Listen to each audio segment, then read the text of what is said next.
Hello दोस्तों, क्या मेरी आवाज आ रही है? एक बार जरा चैट के अंदर बताएंगे, एम आई ऑडिबल? क्या मेरी आवाज आ रही है एकदम बढ़िया तरीके से? क्या मैं आपको दिखाई दे रहा हूं एकदम बढ़िया तरीके से? Yes, are we live? क्या हम लाइव आ गए हैं? एक बार जरा जल्दी से बता दो, क्या हम लाइव हैं? क्या कह रहे हैं दोस्त लोग? लाइव नहीं हो? लाइव नहीं है तो तुम्हें हमारी आवाज कैसे आ रही है? बताओ। लाइव नहीं है तो तुम्हें आवाज कैसे, तुम्हें कैसे पता चला कि मैंने पूछा कि मैं दिखाई दे रहा हूं या नहीं दिखाई दे रहा हूं? प्रैंक करने चले थे? बताओ। All good? कैसे हो सभी के सभी? Hello hello hello. Yes yes yes yes, सब बढ़िया है, सब बढ़िया। दिख रहे हो, दिख रहे हो, दिख रहे हो, बहुत बढ़िया। जल्दी से चैट के अंदर अपना जोश मीटर एक बार कमेंट करके बताओ। जोश मीटर कितना है, कमेंट करेंगे?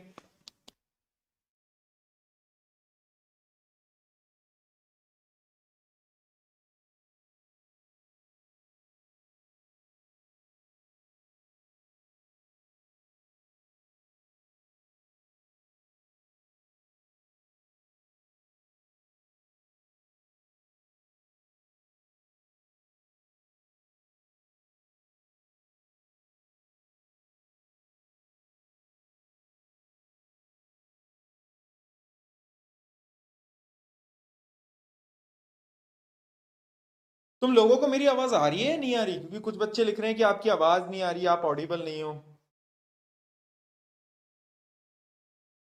क्या हो गया भाई? क्या हो गया? एक मिनट चेक करने दो। आवाज आ रही है ना? एक तो आधे बच्चे, एक तो ये जो झूठ लिखते हैं ना, इनकी वजह से जो टाइम खराब होता है ना बेटा, मैं क्या बताऊं तुम्हें। इन बच्चों की वजह से जो अपना टाइम खराब होता है ना, वो बहुत ज्यादा ही होता है। आवाज आ रही है नहीं आ रही? आ रही है ना? लैग हो रहा है? मुझे तो नहीं लग रहा लैग होता हुआ। अगर सब कुछ बढ़िया है तो हम स्टार्ट करें। करते हैं, चलो। Hello hello hello hello hello.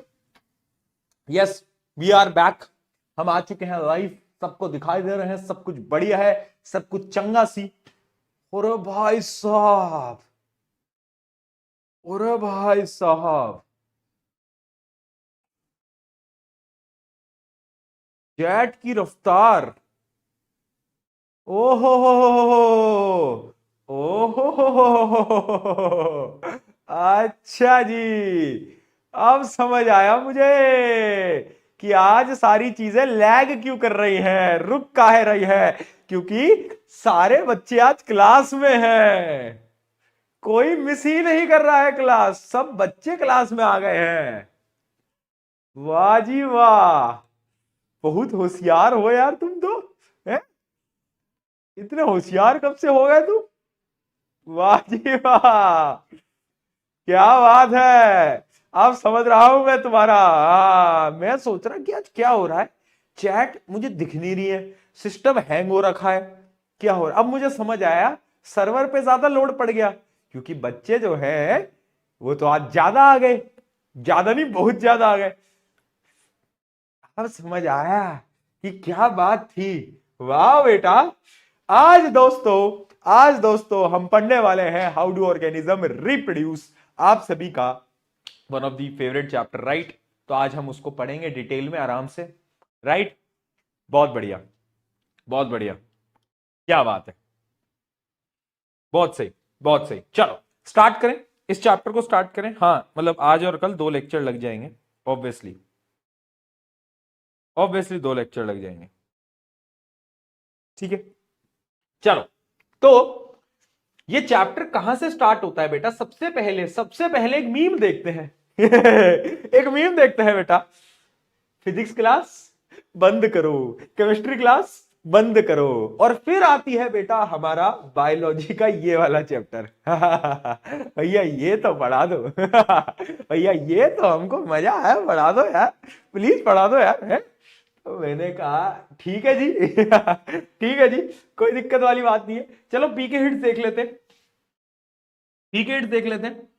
ए सेक्सुअल रिप्रोडक्शन पहला इंपॉर्टेंट है, इसकी एडवांटेजेस बहुत ज्यादा इंपॉर्टेंट रहेंगी, और एग्जांपल्स जो हैं स्पेशली एग्जांपल्स पे क्वेश्चन आएंगे, आज मैं कराऊंगा भी।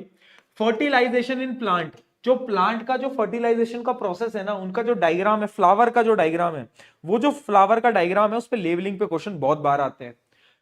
रिप्रोडक्शन मेल एंड फीमेल का जो डायग्राम है बेटा, उस पे भी लेवलिंग पे क्वेश्चन आते हैं। एंड फाइनली एसटीडी, ये chapter one of the most important chapter है बायोलॉजी का। बायोलॉजी का सबसे इंपॉर्टेंट चैप्टर ये है। क्यों? क्योंकि 7 नंबर के सवाल यहां से आने वाले हैं लगभग लगभग। तो आपको 7 से 8 नंबर डायरेक्टली इस चैप्टर से मिल जाएंगे अगर आपने इस चैप्टर को डिटेल में, ध्यान से, प्यार से, और ज्यादा प्यार से नहीं नहीं नहीं नहीं नहीं, नहीं प्यार से गलत बोल दिया, मतलब ध्यान से पढ़ लिया तो, राइट। तो यानी एक इंपॉर्टेंट चैप्टर रहने वाला है। आज हम स्टार्ट कर रहे हैं कि रिप्रोडक्शन क्या होता है।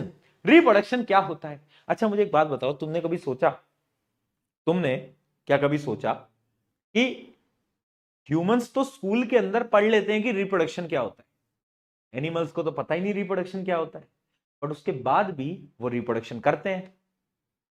सोचने वाली बात नहीं है। सोचने वाली बात नहीं है। हम तो पढ़ते हैं, वो तो नहीं पढ़ते, उनको कैसे पता?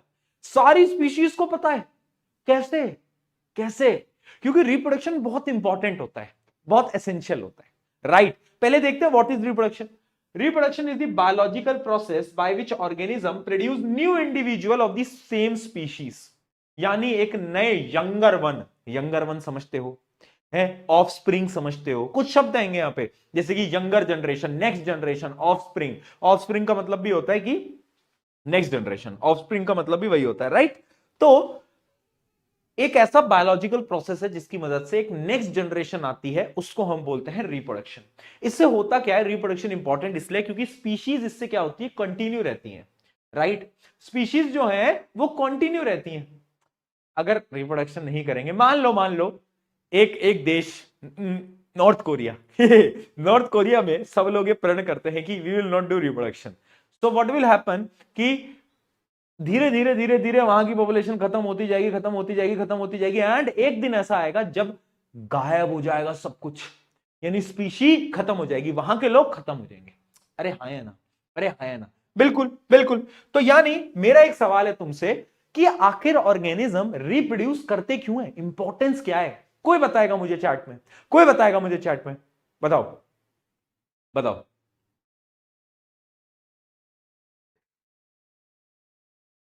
मैं ही बता, तुम मत बताओ, तुम मत। ये जो लिख रहा है मजे, बेटा पेपर में मजे करा दूंगा मैं। ठीक है, तुम मत बताओ प्लीज, मैं बताऊंगा आज। आज तुम मत बताओ, आज तुम मत बताओ दोस्तों, आज मैं बताऊंगा तुमको। क्या? क्या जेई नीट बैच क्या चल रहा है? ये क्या चीज है जेई नीट बैच? क्या पूछ रहे हो? हाँ, क्या जेई नीट बैच क्या?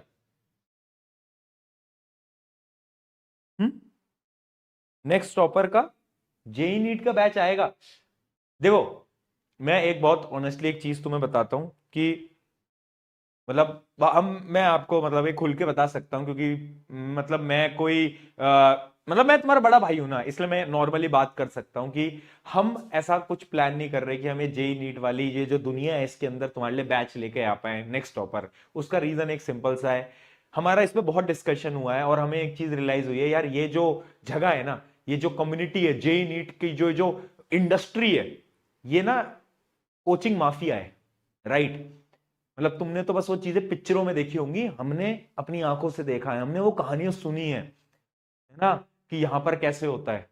यहां पर चीजें तुम्हें जितनी अच्छी लगती है ना, तुम्हें जो बड़े बड़े ब्रांड्स के नाम तुम सुनते हो, ये दुनिया शायद वैसी है नहीं, पीछे क्या चलता है वो हमें पता है। और बहुत बहुत ऑनेस्टली ये बात मैं बोल सकता हूं कि यार, मैं एक टीचर हूँ, दिगराज सर एक टीचर है, शोध भाई एक टीचर है, हम बहुत नॉर्मल टीचर हैं यार, एक मिडिल क्लास फैमिली से आए हैं और उन्होंने कुछ बिल्ड करा है और हमारा काम सिर्फ पढ़ाना है। सो हम एक ऐसी जगह जाके जहां पे ये सब होता है ना, मतलब एक ऐसी, मैं क्या बोलूं मैं, ये तो अजीब ही इंडस्ट्री है पूरी की पूरी। उसमें में जाने में ना हमें अंदर से डर लगता है कि यार हम यहाँ कैसे सरवाइव कर पाएंगे, लोगों के पास करोड़ों रुपए पड़े हैं, हमारे पास तो है ही नहीं, हम कहां से करेंगे। हम जिस दिन आ गए उसके अंदर तो लोग भाई डिफेम करना शुरू कर देंगे। तो जहां है हम, मतलब हमें थोड़ा लगता है कि ये तुम ऐसे प्लीज मत लिखो, ठीक है नहीं यार, मैं तुम्हें बहुत सही बता रहा हूं कि ये दुनिया थोड़ी ऐसी है। बट हाँ, मैं तुम्हें एक चीज बताऊंगा कि पता है, जब तुम 11th में आओगे, अगर तुम जेई या नीट की तरफ जा रहे हो ना, अपनी कोचिंग बहुत ध्यान से चूज करना, वो बहुत इंपॉर्टेंट पार्ट होगा तुम्हारी लाइफ का। मैंने अपनी जेई की जर्नी में ना, आज मैं लास्ट में तुम्हें जेई की जर्नी अपनी एक दो इंसिडेंट तुम्हें शेयर करूंगा, क्योंकि मैंने ऐसा देखा है कि ना, कोचिंग अगर तुम नाम से लोगे कि यार इसका नाम क्या है, इस कोचिंग का ब्रांड बड़ा है, ये वो, तो वो कोचिंग कभी अच्छी नहीं निकलेगी, बिल्कुल अच्छी नहीं निकलेगी। तुम्हें बहुत अच्छे से चूज करना है यहां पे, क्योंकि ना JEE NEET depends on teacher. तुम्हें कौन पढ़ा रहा है, कैसा पढ़ा रहा है, वो बहुत इंपॉर्टेंट रहेगा, ठीक है। क्योंकि 11th में आती है ना, चीजें यहां से यहां हो जाएंगी, और अगर तुम्हें कोई हाथ पकड़ के, आज तो हम है ना यार, आज तो हम तेरा हाथ पकड़ के तो लेके जा रहे हैं, कल को शायद हम वहां नहीं है, तो कोई होना चाहिए तेरे साथ जो कि तेरा हाथ पकड़ के तुझे आगे लेके जाए, वरना वो चीज बहुत डिफिकल्ट हो जाएगी। मैं बच्चों से ना कितनी बात करता हूं, डिप्रेशन, एंजाइटी क्यों होता है ये? क्योंकि कोई गाइड करने वाला नहीं है ना, कोई आने वाला नहीं है, क्योंकि 3-4 इंडस्ट्रीज हैं, उन्होंने मोनोपोली बना रखी है। मतलब बहुत बहुत अजीब ही चीज है, मैं तुम्हें यहां बोलूंगा तो अच्छा नहीं लगेगा, that is different point, but yes, बहुत इंपॉर्टेंट डिसीजन होगा वो लाइफ का, तो जब भी लो बहुत सोच समझ के लेना, है ना। पर मैं तेरे साथ हूं, मैं तेरे को तेरी गाइड करूंगा, तेरी मदद करूंगा, है ना। वो हम बिल्कुल तेरे साथ रहेंगे, हम तेरे को गाइड करते रहेंगे, मदद करते रहेंगे, बट वो डिसीजन लेना बहुत इंपॉर्टेंट रहेगा तेरी लाइफ का ना। तो धीरे धीरे बैचेस के अंदर हम भी चीजें तुम्हें समझाते रहेंगे। चलो आ जाओ, अब आते हैं अपन पॉइंट पे, पॉइंट पे पॉइंट पे पॉइंट पे। कॉल शोभित भैया, क्यों, क्या हुआ? आज तुम्हें शोभित भैया ने क्लास में बोला है क्या ये, तभी तुम इतने लिखे आ रहे हो हैं? आज शोभित भैया की क्लास थी ना? अच्छा, तभी तभी। चलो कोई नहीं, अब हम बात करते हैं बेटा, अब हम बात करते हैं, 1 मिनट रुकना, थोड़ी सी ब्लैक स्क्रीन आएगी, थोड़ी सी ब्लैक स्क्रीन आएगी। चलो अब ठीक। अब हम बात कर रहे थे कि ऑर्गेनिजम्स रिप्रोड्यूस करते क्यों हैं। तो अगर तुम ये सोच रहे हो कि मजे के लिए, तो बेटा तुम गलत हो। ऑर्गेनिज्म रिप्रोड्यूस करते हैं कुछ मेन रीजन के लिए, and this is very important. पता है क्यों? इससे क्वेश्चन पूछा जा चुका है, ठीक है। तो अगर आप देखोगे तो मैं आपको बताता हूं कि पहला रीजन होता है कॉन्टिन्यूटी ऑफ स्पीशी। ये तो मैं आपको बता चुका हूं नॉर्थ कोरिया के एग्जाम्पल से। नॉर्थ कोरिया वैसे खत्म ही हो जाए तो ही अच्छा है। ठीक है। दूसरा दूसरा क्या है? Transfer of characteristics. मैं समझाता हूं, देखो होता क्या है ना, जब भी रिप्रोडक्शन होता है तो क्या होता है, इंफॉर्मेशन यहां की यहां जाती है, तो कैरेक्टरिस्टिक्स ट्रांसफर होते हैं। अगर आपने देखा हो, आपका मतलब आपके पेरेंट्स के जो थोड़े से स्ट्रक्चर होगा फेस का, हाथ का, वो आपके अंदर भी आया होगा, वो इंफॉर्मेशन पास ऑन हुई होगी। बट एक मिनट, तुम्हारी मम्मी तो बहुत अच्छी दिखती है, तुम्हारे पापा भी बहुत अच्छे दिखते हैं, लेकिन तुम मजाक कर रहा हूं, ठीक है। मतलब समझ गए ना तुम। नई जनरेशन ऑफ स्प्रिंग के अंदर कैरेक्टरिस्टिक्स जाते हैं। दूसरा, पॉपुलेशन ग्रोथ के लिए बहुत इंपॉर्टेंट है। अगला है वेरिएशन। वेरिएशन क्या होता है, इसके बारे में अभी हम आगे बात करेंगे। वेरिएशन यानी बदलाव। अभी ऐसे समझ लो कि तुमने अगर देखा हो कि ऐसा जरूरी नहीं है कि अगर तुम्हारे पापा की हाइट बढ़ी है तो तुम्हारी हाइट भी बढ़ी हो।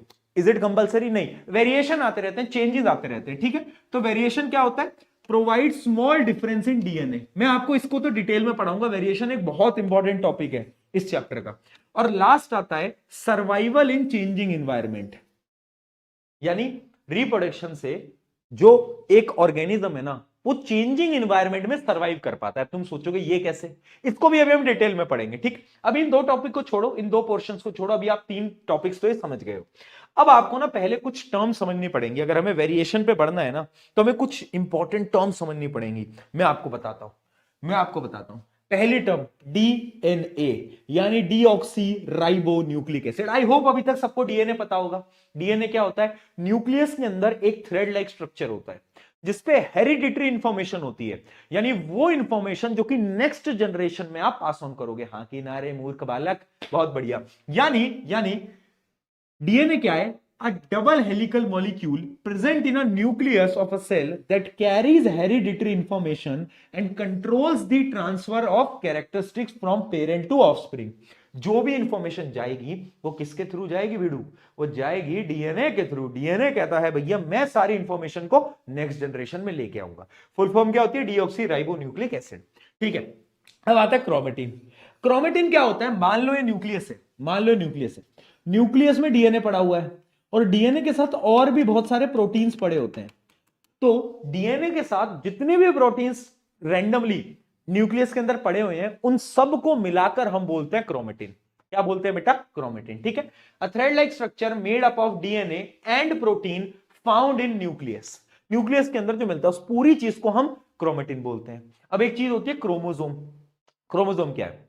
देखो, क्लास 9th के अंदर एक कॉन्सेप्ट, ओहो हो, क्लास 9th की बातें हैं भैया, क्लास 9th की बातें वड़ा पाव खाते, क्योंकि हमें कभी समझ नहीं आई। मैं बताता हूं, क्रोमोसोम कब बनता है? जब एक सेल डिवाइड हो रहा होता है। सेल जब एक डिवाइड हो रहा होता है, जब एक सेल डिवाइड होता है ना, तो क्या होता है, ये जो डीएनए था ना, ये डीएनए एक शेप ले लेता है, कुछ इस प्रकार से शेप लेने लगता है ये। ठीक है। और उसी को हम बोलते हैं क्रोमोसोम। ठीक है। Chromosome are the condensed rod shape structure formed from chromatin during cell division. यानी सेल डिवीजन के दौरान ये चीज बनती है। राइट। अरे सेल डिवीजन के दौरान ये चीज बनती है। ओके। बताओ, क्या हमें क्रोमोसोम, क्रोमेटिन और उसके अलावा डीएनए, इन तीनों में कोई भी दिक्कत, कोई भी दुविधा है तो एक बार मुझे अभी से ही बता दो, बाद में तुम बोलोगे भैया समझ नहीं आया। फटाफट से बता दो, कोई दिक्कत?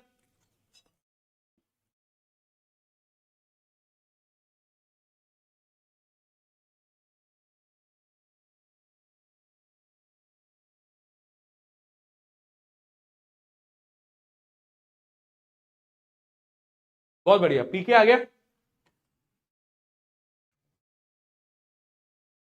ठीक है, डन हो गया। क्रोमेटिन समझ नहीं आया? क्रोमेटिन कुछ नहीं है, न्यूक्लियस के अंदर डीएनए के साथ और भी प्रोटीन होते हैं और उन सबको कलेक्टिवली हम क्रोमेटिन बोलते हैं। और वही क्रोमेटिन बाद में क्रोमोसोम बनता है जब सेल डिवाइड होता है। ओके, ये तीन चीजें हमें भैया समझ आ चुकी हैं, आगे बढ़ते हैं। अब देखो, होता क्या है, जब भी रिप्रोडक्शन होता है तो उसमें एक सेल की कॉपी बनती है। मैं क्या बोल रहा हूं, मैं क्या बोल रहा हूं बेटा, जब भी रिप्रोडक्शन होगा, मान लो ये सेल है, ये इसका न्यूक्लियस है, तो होगा क्या, न्यूक्लियस अपनी कॉपी बनाएगा। सेल डिवीजन यानी एक सेल दो सेल में टूट जाएगा, तो उसके लिए क्या होगा, न्यूक्लियस अपनी कॉपी बनाएगा। और जब न्यूक्लियस अपनी कॉपी बनाएगा ना, तो उस टाइम पे क्या होता है, मान लो न्यूक्लियस है, इसके अंदर डीएनए है, तो ये डीएनए भी क्या करता है, अपनी कॉपी बनाता है। डीएनए अपनी कॉपी बनाता है ना, डीएनए अपनी कॉपी बनाता है, राइट और नॉट? ठीक है। यानी यानी होता क्या है, डीएनए कॉपिंग का जो प्रोसेस होता है कब हो रहा है, सेल डिवीजन के दौरान। उस समय पे क्या होता है, जैसे एक कहावत है ना कि नकल में भी अकल की जरूरत है या नहीं है? नकल में भी अकल की जरूरत है। तो भैया डीएनए जब अपनी कॉपी बनाता है ना, तो वो नकल भी अच्छे से नहीं कर पाता, क्योंकि कॉपी बनाने में कुछ एरर्स कर देता है। वो एरर समझते हो, यानी कुछ छोटे मोटे एरर्स हो जाते हैं, राइट? तो यानी एरर हो जाते हैं कॉपिंग में। अब उस एरर से क्या होता है, उस एरर से, डीएनए के लिए तो वो छोटे से एरर थे, लेकिन उस एरर की वजह से जो नेक्स्ट जनरेशन बनती है उसमें वेरिएशन आ जाते हैं, यानी उसमें बदलाव आ जाते हैं। क्या आ जाते हैं बेटा? बदलाव आ जाते हैं। हाँ कि ना? हाँ कि ना? वेरिएशन यानी बदलाव। ठीक है, ठीक है। तो अब आप पहले वेरिएशन की डेफिनेशन देखो। Variation are the differences in the trait among individual of the same species. यानी ये बदलाव है किसमें? ट्रेड्स में। ट्रेड्स क्या होते हैं? कैरेक्टरिस्टिक्स। क्या होते हैं? कैरेक्टरिस्टिक्स। जैसे कि तुम्हारे कैरेक्टरिस्टिक्स है, तुम्हारे ट्रेड्स हैं क्या, जैसे तुम्हारी आंखों का कलर क्या है, तुम्हारे बालों का कलर क्या है, तुम्हारा हाथ कैसे है, तुम्हारे नोज कैसी है ना? और बेटा एक लाइन याद रखना कि कितना ही अपना दिल साफ रख लो, आखिर में दुनिया देखती तो चेहरा ही है। हाँ कि ना? किसी भी इंसान का कितना ही दिल साफ हो, बट देखे जाते तो कैरेक्टरिस्टिक्स ही हैं। तो कैरेक्टरिस्टिक्स बड़े इंपॉर्टेंट है। तो उसकी वजह से डीएनए कॉपिंग में जो इश्यू आया, उसकी वजह से क्या आता है, वेरिएशन आ जाता है। ठीक है, बहुत बढ़िया। अब वेरिएशन जो होता है ना, वो बहुत इंपॉर्टेंट होता है। सवाल आता है व्हाट इज वेरिएशन एंड उसकी इंपॉर्टेंस क्या है। तो उसकी इंपॉर्टेंस क्या होती है वो आपको पता होनी चाहिए। पहले मैं आपको बताता हूं इंपॉर्टेंस ऑफ वेरिएशन। आ जाओ, पहले हम इंपॉर्टेंस देखते हैं वेरिएशन की। पहली चीज, variation help organism to survive and adapt to changing environment.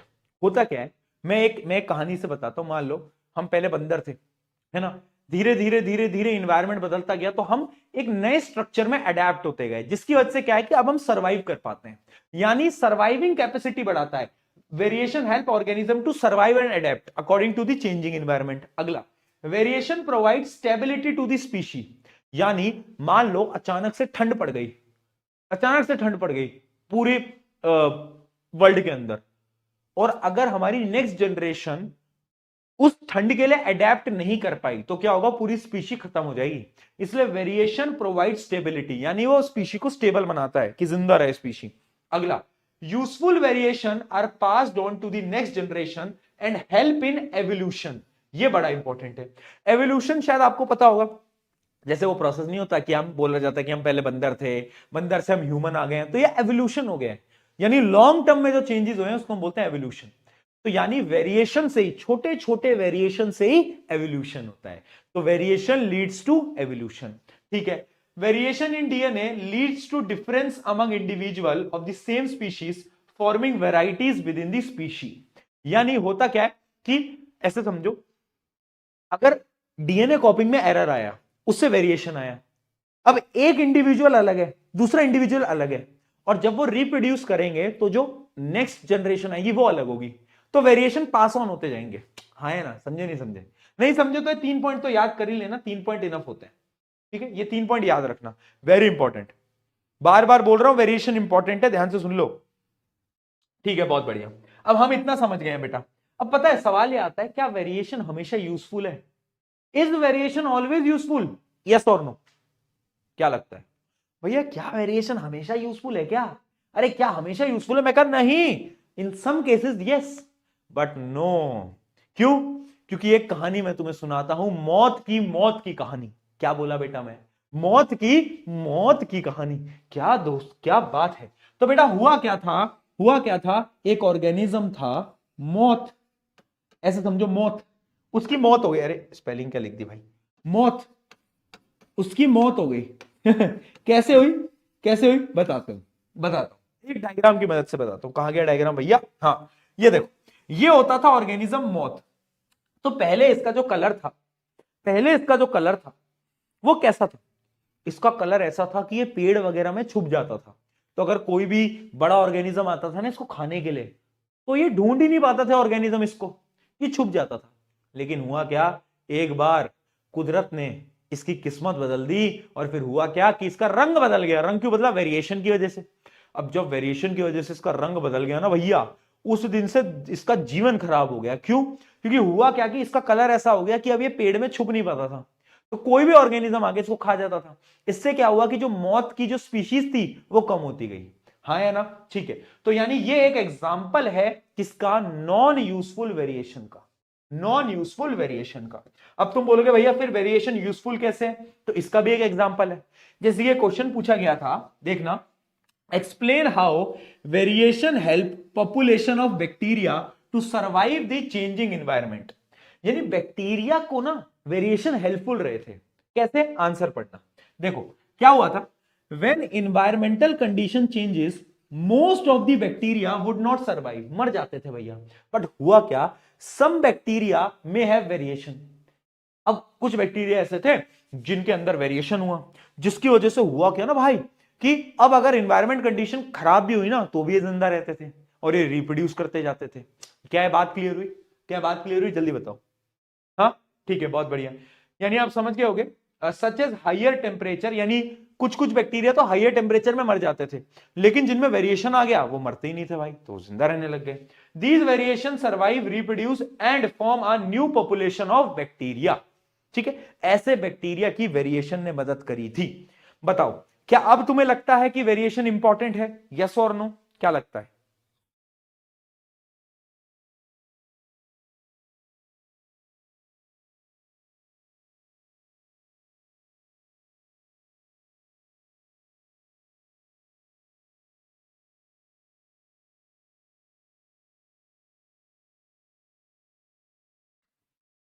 Yes, बहुत बढ़िया भैया, स्किन केयर करके आए हो, चेहरा चमक रहा है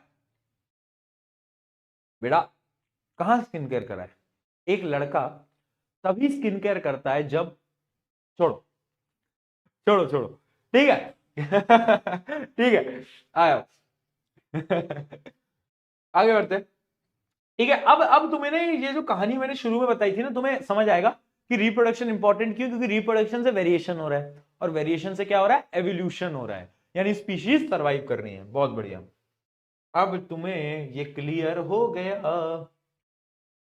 चलो, two brother have different height even though both were raised in same environment. भैया दो भाई दोनों तो भाई, एक की हाइट बड़ी एक की हाइट छोटी, तो क्या रीजन होगा, ऐसा क्यों हुआ होगा?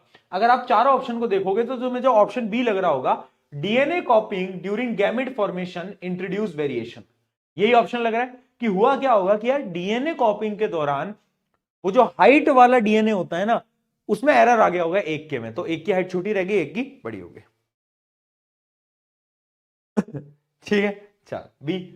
अगला, what is the effect of DNA कॉपिंग which is not perfectly accurate on reproduction process? क्या बोल रहा है कि डीएनए कॉपिंग से होता क्या है, which is not perfectly accurate. अगर डीएनए कॉपिंग एक्यूरेट नहीं है तो क्या होगा, इनडायरेक्टली पूछा है, वेरिएशन होगा। यानी पूछ रहा है कि अगर डीएनए कॉपिंग एक्यूरेट नहीं है तो क्या होगा, वेरिएशन हो जाएगा। वेरिएशन से क्या होगा, स्पीशीज एवोल्यूशन की तरफ जा पाएंगे, right. How does the amount of DNA remain constant through each new generation is a combination of DNA copies of two individual. ये क्वेश्चन ना थोड़ा इंटरेस्टिंग है, इसको जरा ध्यान से देखना बेटा, है ना, मतलब उतना इंपॉर्टेंट नहीं है बट थोड़ा इंटरेस्टिंग टॉपिक है, बच्चे इसको मिस करते हैं इसलिए बता रहा हूं। एक बात मुझे बताओ, अगर मैं सेक्सुअल रिप्रोडक्शन की बात करूं जिसके अंदर दो पेरेंट्स होते हैं, उसमें क्या होता है, उसमें ना भाई एक, ये क्या उड़ रहा भाई, एक पेरेंट का मतलब ऐसे समझो कि इधर से भी आएंगे इधर से भी आएंगे, तो ऐसे तो डीएनए का नंबर डबल हो जाना चाहिए, पर डीएनए का नंबर तो कभी डबल नहीं होता। ऐसा क्यों, ऐसा क्यों, सेक्सुअल रिप्रोडक्शन की बात कर रहा हूं मैं, ऐसा क्यों? तो इसका आंसर याद रखना, इसका आंसर क्या होता है कि जब भी गैमीट फॉर्मेशन होता है, गैमीट क्या होता है, गैमीट होते हैं सेक्स सेल। ये कुछ चीजें हैं जो कि इस चैप्टर में शुरू शुरू में तुम्हें मुश्किल लग सकती है बट आ जाएगा समझ में। यानी ड्यूरिंग गैमीट फॉर्मेशन जब सेक्स सेल बनते हैं ना, तो अलग तरीके से बनते हैं। यानी गैमेट फॉर्मेशन में आधा ही क्रोमोसोम इधर से जाता है आधा ही क्रोमोसोम इधर से जाता है, वैसे जाता एक एक है बट समझ गए, बात को समझ गए। गैमेट फॉर्मेशन जब होता है, जब सेक्स सेल जो होता है, तो एक क्रोमोसोम यहां से आता है एक इधर से आता है और ओवरऑल दो क्रोमोसोम का सेट बन जाता है। ठीक है, तो होता क्या है, halves of the chromosomes number in both male and female gamete since these two gamete fuse during fertilization the original number of the chromosome remains same। Original number जो है क्रोमोसोम का वो सेम रहता है। वैसे आप इस टॉपिक को हेरिडिटी में भी समझोगे, हेरिडिटी में समझोगे, ठीक है, समझे? हाँ जी, क्या चीज समझ आई कि होता क्या है बेसिकली, ये क्लियर हुआ, राइट राइट, बहुत बढ़िया बहुत बढ़िया। वैसे इसको हेरिडिटी में भी पढ़ोगे तो समझ जाओगे। डिफाइंड रिप्रोडक्शन, ये तो तुम डिफाइन कर ही दोगे। How does it help providing stability, भैया अगर कोई पूछा जाए इंपॉर्टेंस ऑफ रिप्रोडक्शन, कुछ गलत मत लिख के आना, टीचर भी मारेंगे मैं भी मारूंगा। अब ये कैसे स्टेबिलिटी लाता है, because reproduction leads to variation and variation leads to stability of the species. लिख के आ सकते हो। चलो अब बात करते हैं, दो टाइप के रिप्रोडक्शन है भैया, एक है एसेक्सुअल और एक है सेक्सुअल। अब अगर मैं दोनों की बात करूं, दोनों में फर्क क्या है, तुम बताओ, तुम बताओ ह्यूमंस क्या करते हैं, व्हाट डू ह्यूमंस डू, क्या लगता है तुम्हें, ह्यूमन सेक्सुअल रिप्रोडक्शन करते हैं एसेक्सुअल? हाँ बेटा, अगर किसी ने एसेक्सुअल लिख दिया, क्या क्या पढ़ रहे हो भाई तुम, क्या पढ़ के आ रहे हो, मुझे तो बताओ कहां से पढ़ रहे हो ऐसा, इतनी गलत गलत नॉलेज तुम कहां से पढ़ रहे हो, हैं? बहुत बढ़िया बेटा, चैट में पूरा लिख लो सेक्सुअल, ठीक है। हाँ, तो एसेक्सुअल रिप्रोडक्शन समझे, एसेक्सुअल रिप्रोडक्शन में क्या होता है, इसमें सिर्फ एक ही पेरेंट होता है, दो पेरेंट है ही नहीं भाई। अच्छा, बड़ी शॉकिंग बात बताता हूं, प्लांट जो है वो सेक्सुअल रिप्रोडक्शन करते हैं, एसेक्सुअल नहीं करते। कैसे, वो अभी पढ़ेंगे। एसेक्सुअल रिप्रोडक्शन में क्या होता है, एक सिंगल इंडिविजुअल होता है जिसकी मदद से एक नया यंगर वन जनरेट हो जाता है, लेकिन यहां पे दो इंडिविजुअल की जरूरत पड़ती है। अगली चीज, एसेक्सुअल रिप्रोडक्शन में गैमेट फॉर्मेशन नहीं होता, यानी सेक्स सेल नहीं बनते, जबकि यहां पे बनाने पड़ते हैं। अगला, न्यू इंडिविजुअल इज आइडेंटिकल, यानी क्योंकि एसेक्सुअल रिप्रोडक्शन में एक ही पेरेंट है, तो जो नेक्स्ट जनरेशन आएगी वो ऑलमोस्ट सेम होती है। बट अगर मैं यहां पे बात करूं सेक्सुअल रिप्रोडक्शन में, तो यहां पर वेरिएशंस आते हैं। क्यों आते हैं वेरिएशन, एक मेल होगा एक फीमेल होगी, तो दोनों के डिफरेंट डिफरेंट कैरेक्टरिस्टिक्स होंगे, तो वेरिएशन ज्यादा आएंगे। ठीक है, अब मुझे एक बात बताओ, एक सवाल आता है, इन दोनों में से बेटर कौन सा है, बताओ विद रीजन, इन दोनों में से बेटर कौन सा है? बताओ इन दोनों में से बेटर कौन सा है? क्या लगता है, क्या लगता है? हाँ, कौन है बेटर? हाँ? बेटा तुम्हारे लिए कौन सा बेटर है मैं ये नहीं पूछ रहा हूं, मैं साइंटिफिकली पूछ रहा हूं तुम्हारे लिए क्या बेटर। अरे भाई तू पागल पागल, आज कहाँ आ गया मैं पढ़ाने यार, आज कहाँ आया हूँ मैं, कौन सी क्लास में आया हूँ पढ़ाने, मेरा सर चकरा जाएगा आज की क्लास में भाई।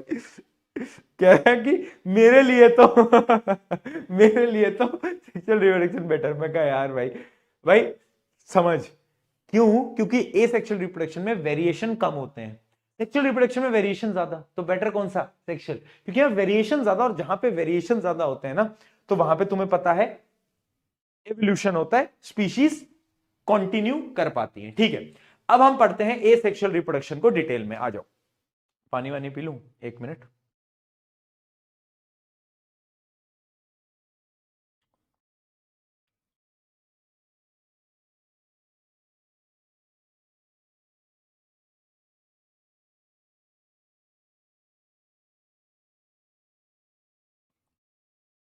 एक मिनट ना।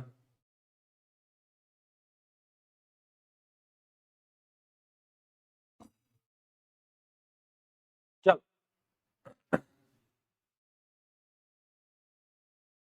ठीक है, अब ए सेक्सुअल रिप्रोडक्शन में तुम्हें पता चल गया कि ये उतना मतलब सेक्सुअल रिप्रोडक्शन से बेटर नहीं है। क्यों नहीं है? यहां वेरिएशन कम होता है। दूसरा पॉइंट, यहां पे एक सिंगल पेरेंट होता है। तीसरा पॉइंट, यहां पे गैमीट नहीं बनते। ठीक है, अब इसके कुछ टाइप्स होते हैं, जैसे कि fission, fragmentation, budding, vegetable propagation, री आय हाय हाय हाय हाय। दोस्तों किस किस को ये चीज फेवरेट है जरा बताओ? बहुत लोगों का फेवरेट आ गया है insect, one of the most favourite insect of most of the girls. क्या बात है यार, क्यूडी छिपकली क्यूडी लिजर्ड, ठीक है क्यूडी, ओके। और स्पोर फॉर्मेशन, इनको अब डिटेल में हमें पढ़ना है। अब देखो इन चीजों में तुम्हें याद क्या रखना है ना, कि जितने भी टाइप ऑफ एसेक्सुअल रिप्रोडक्शन है इनके एग्जांपल्स तुम्हें याद रखने हैं कि कौन सा ऑर्गेनिज्म कौन सा करता है। ये तुम्हें ईयू मत लिखो, ओए साउथ दिल्ली ईयू, रुक जा रुक जा। हाँ ठीक है, पहले हम स्टार्ट करते हैं फिजन से। फिजन क्या होता है? फिजन एक ऐसा एसेक्सुअल रिप्रोडक्शन है जिसमें एक पेरेंट सेल दो या दो से ज्यादा डॉटर सेल में डिवाइड हो जाएगा, राइट? तो क्या होता है इसके अंदर? The process of reproduction in unicellular organism, ये यूनिसेलुलर में होता है यानी सिंगल सेल। यूनि यानी होता है बेटा सिंगल। अरे मुझे सिंगल से याद आया, कोई और भी तो सिंगल है हमारे बीच में, तुम ठीक है। तो यूनिसेलुलर ऑर्गेनिज्म, यूनिसेलुलर ऑर्गेनिज्म के अंदर ये मेनली होता है कौन सा? फिजन। ठीक है, हमें ये चीज समझ में आ गई है। अब इसमें या तो एक डॉटर सेल, दो डॉटर सेल बनी है, दो से ज्यादा डॉटर सेल भी बन सकती हैं। अब इसके ना दो टाइप होते हैं, एक होता है बाइनरी फिजन और एक होता है मल्टीपल फिजन। बाइनरी फिजन में क्या होता है? एक पेरेंट सेल, एक पेरेंट सेल से दो ही डॉटर सेल बनती हैं, बट यहां पे दो से ज्यादा डॉटर सेल बनती हैं। क्या? हाँ बहुत बढ़िया। तो बाइनरी फिजन को डिटेल में पढ़ते हैं।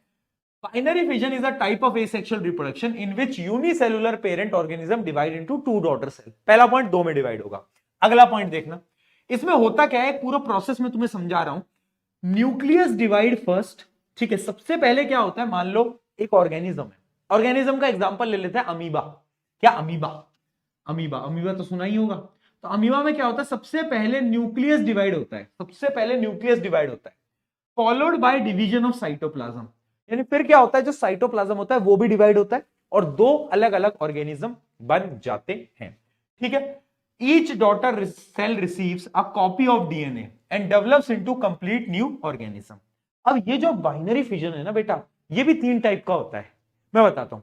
एक होता है क्या?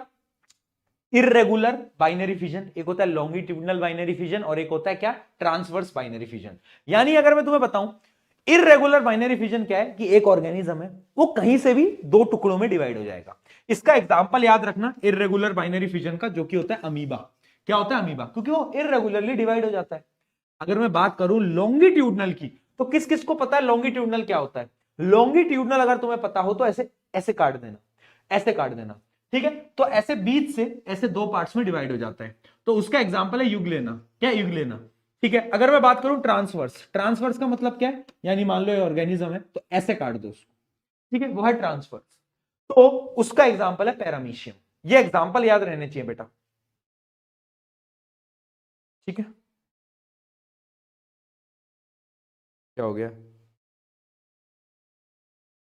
क्या डब्लू,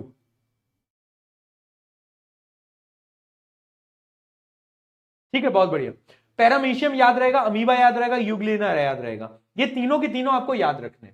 अच्छा, इसके अलावा कुछ और इंपॉर्टेंट नाम है जो कि मैं आपको याद करवाना चाहता हूं, जैसे कि एक है हमारा लीशमानिया। लीशमानिया भी एक ऑर्गेनिज्म होता है जो कि क्या करता है, बाइनरी फिजन करता है, बाइनरी फिजन करता है, ठीक है। तो ये भी बाइनरी फिजन करता है, लेकिन ये इंपॉर्टेंट क्यों है, क्योंकि ये वो ऑर्गेनिज्म है, ये वो ऑर्गेनिज्म है जो कि एक बीमारी करता है। कोई बताएगा कौन सी बीमारी, एक डिसीज होता है काला अजहर। क्या होता है, काला अजहर। तो वो जो काला अजहर की बीमारी है वो इसकी वजह से होती है। इसलिए एमसीक्यू में क्वेश्चन पूछा जाता है कि एक ऑर्गेनिज्म है जिसकी वजह से काला अजहर हो रहा है, तो ये बताओ वो किस टाइप का एसेक्सुअल रिप्रोडक्शन करेगा। तो उसमें आंसर आता है लीशमानिया। अरे भैया लीशमानिया, ठीक है, बहुत बढ़िया, बहुत बढ़िया। बस इतना इतना आप याद रखो, इतना आप याद रखो, इन सारी चीजों को डिटेल में इतना समझने की जरूरत नहीं है, वो मैं आपको बता चुका हूं। चलो, नाम याद रहेंगे, मैं बस इतना बोल रहा हूं, कौन सा ऑर्गेनिज्म किस टाइप से रिप्रोडक्शन कर रहा है, तू नाम याद कर ले, उससे ज्यादा पेपर में पूछा ही नहीं जाता, तो एक्स्ट्रा क्या करना है, ठीक है। अब आता है मल्टीपल फिजन। मल्टीपल फ्यूजन में क्या होगा, एक पेरेंट सेल दो से ज्यादा डॉटर सेल के अंदर डिवाइड कर जाएगा, ठीक है, बहुत बढ़िया। तो ये डेफिनेशन तो तुम्हें पता ही है। अब कौन सा ऑर्गेनिज्म करता है, तो ऑर्गेनिज्म का नाम याद रखना, प्लाज्मोडियम। क्या है बेटा, प्लाज्मोडियम, ठीक है। प्लाज्मोडियम कैसे करता है रिप्रोड्यूस, उसका एक डायग्राम है, और ये डायग्राम भी कभी कभार पूछा जा सकता है। ये विजिबल है क्या, विजिबल है तो बता दो, बता दो। यार एक तो पता क्या होता है, क्लासेस ले लेके ना, क्लासेस ले लेके हमारी, मतलब मेरे साथ तो गर्दन जो होती है ना वो ऐसा पेन देती है, और बोल बोल के जो ये वाला एरिया होता है ना, ये इस एरिया में ऐसा दर्द होता है, ये तुम्हें दिख रहा है, ये जो एरिया है इसमें इतना दर्द होता है, क्योंकि बोलते रहते हो ना सुबह शाम, आप बोल ही रहे हो सुबह शाम से। और क्या होता है कि मैं ऐसे पढ़ा रहा हूँ तो मुझे कभी कभार ऐसे रोटेट होना है, तो ऐसे नेक जो है वो नेक ऐसे, नेक ऐसे, नेक ऐसे, नेक ऐसे, तो ऐसे गर्दन ऐसे अकड़ जाती है, एकदम दर्द हो जाता है। यस, ठीक है। तो मैं आपको बता रहा था प्लाज्मोडियम के बारे में, ठीक है जी। प्लाज्मोडियम, प्लाज्मोडियम जो है, प्लाज्मोडियम जो है वो क्या है, वो करता है, बोलो कौन सा फिजन करता है, मल्टीपल फिजन करता है। इसमें क्या होता है, आप देख सकते हो, ये एक ऐसा सेल होता है, इसके अंदर हम ना बहुत सारे मल्टीपल क्या बनते हैं, मल्टीपल न्यूक्लियाई बनते हैं। जैसे आप देख सकते हो बहुत सारे छोटे छोटे छोटे छोटे न्यूक्लियस बनने लगते हैं, इनको हम बोलते हैं डॉटर न्यूक्लियाई। फिर क्या होता है, एक समय आता है जब इसको फेवरेबल कंडीशन मिलती है, तो इसकी जो वॉल होती है, ये वॉल ब्रेक कर जाती है, और सारे न्यूक्लियाई बाहर निकल जाते हैं, और ये सारे न्यूक्लियाई एक नए प्लाज्मोडियम के अंदर कन्वर्ट हो जाते हैं, ठीक है। तो अगर इसका पूरा फ्लो समझोगे तो आप देख सकते हो, फर्स्ट न्यूक्लियस डिवाइड दिख रहा है ना, first nucleus divide rapidly to produce several nuclei, then cytoplasm divide under favourable condition a cyst wall forms around the parent. यानी क्या बोल रहा है, जब भी कोई अनफेवरेबल कंडीशन मिलती है तो एक सिस्ट वॉल आ जाती है, ये जो वॉल तुम देख पा रहे थे इसको सिस्ट वॉल बोलते हैं, और जब उसको सही कंडीशन मिलती है तो ये सिस्ट वॉल टूटती है और tata bye bye goodbye हो जाता है। When condition become favorable, the cyst wall break, releasing all the daughter cell.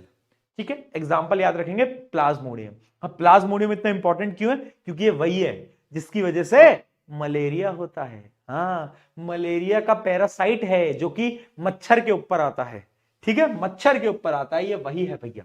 बताओ कोई दिक्कत, कोई समस्या, कोई दिक्कत, कोई समस्या, बताओ। डन है, क्लियर है, बहुत बढ़िया। चलिए दोस्तों कुछ क्वेश्चंस देखते हैं। Name the causative agent of disease kala azar and its mode of asexual reproduction. में यही क्वेश्चन आपको अभी मैं बता रहा था कि काला अजहर कौन करता है, काला अजहर करता है भैया लीशमानिया। लीशमानिया, लीशमानिया, लीशमानिया, बड़ा नाम ऐसा है ना, लग ही नहीं रहा क्योंकि ऑर्गेनिज्म है, बड़ा प्यारा, लीशमानिया, वाओ वाओ, है ना, ठीक है। कुछ लोग तो अपना नाम शनाया रख लेते हैं, लीशमानिया तो फिर भी ठीक है ठीक है, चलो आगे बढ़ते हैं। Name the type of asexual mode of reproduction shown in the figure. अगर आप देख पा रहे होगे ये बीच से डिवाइड हो रहा है, देखो बीच से डिवाइड हो रहा है, तो ये कौन सा ऑर्गेनिज्म है पहले तुम्हें ये बताना है, और ये कौन से टाइप का एसेक्सुअल रिप्रोडक्शन है। तो ये बाइनरी फिजन है। ये ऑर्गेनिज्म कौन सा है, कोई चैट में अगर बता पाए तो। अभी मैंने थोड़ी देर पहले ही मूर्खो तुमको डायग्राम इसलिए ही तो दिखाया था, कहां गया मेरा डायग्राम, लास्ट में तुम्हें नहीं बताया था, ये देखो ये देखो, दिखाया नहीं था ये। हाँ हाँ बहुत बढ़िया, याद आ गया। चलो अब इसमें एक क्वेश्चन और पूछ रहा है, list any two advantage of A sexual reproduction over sexual reproduction. अगर ये क्या पूछ रहा है, उल्टा क्वेश्चन है, ध्यान रखना। ए सेक्सुअल रिप्रोडक्शन की एडवांटेज बताओ ओवर सेक्सुअल। तो एक तो ए सेक्सुअल रिप्रोडक्शन बहुत फास्ट होता है, सेक्सुअल रिप्रोडक्शन में टाइम लगता है ना यार। ए sexual reproduction is very fast and जो ऑफस्प्रिंग बनते हैं वो जेनेटिकली सिमिलर बनते हैं, यानी ऑलमोस्ट सेम होते हैं। ठीक है, तो दो डिफरेंस, मतलब दो इंपॉर्टेंस लिख देना, एक तो फास्ट होता है ये, और डीएनए कॉपिंग से होता है तो ऑलमोस्ट सिमिलर होते हैं। चलो, name and explain any one mod of asexual reproduction observed in hydra. इसके बारे में आगे हम बात करेंगे, हाइड्रा के बारे में बात करेंगे दोस्तों। ठीक है, चलो अगला सवाल आपकी स्क्रीन के ऊपर, डिडिंग डिडिंग डिडिंग, ये रहा। The image shows the process of division in the Plasmodium. Okay, हमें इन चारों में से सही उत्तर देना है। चलो भाई अपना दिमाग लगाओ, बताओ एबीसीडी में से कौन सा ऑप्शन सही लग रहा है, सही से दिमाग लगाना।